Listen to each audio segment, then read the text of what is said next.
Hey, this is John Carlos, and I'm here with a look at the Dementor Funko Pop from Harry Potter.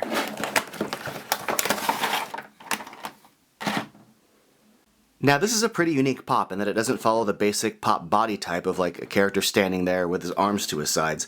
There's a lot of cool detail within this. It's got really skinny arms. It's in kind of a unique pose, so this really does stand out to me. First of all, just like the fabric here is all kind of like rotted and worn down, so that's cool, but also the way it kind of drapes.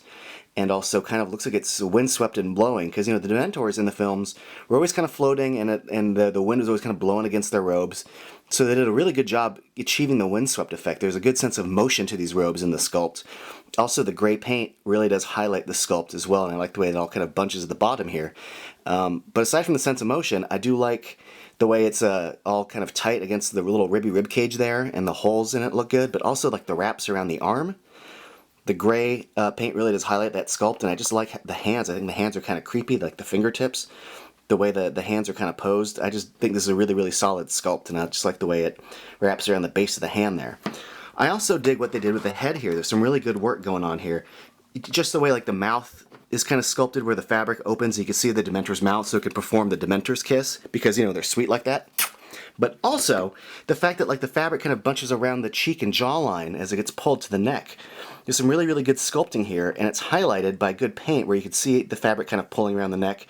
And also the fabric surface itself has like a good texture to it, which the paint also highlights. So I like the texture here, and I like the eyeballs. They're not the usual pop eyeballs that are out. They're actually inverted. They dent inward, and then that's highlighted by black paint, so it really does give the Dementor's head a good effect.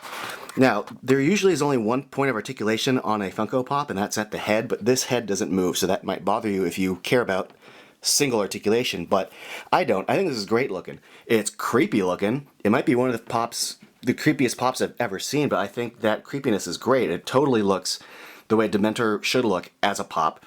Now, do I wish it was a little bit bigger? Like bigger than your average like pop figure? Well, it's a little bit taller than Harry, but you could argue this could be a 6-inch figure, but I don't think it should be that big because I don't want it to be as big as Hagrid.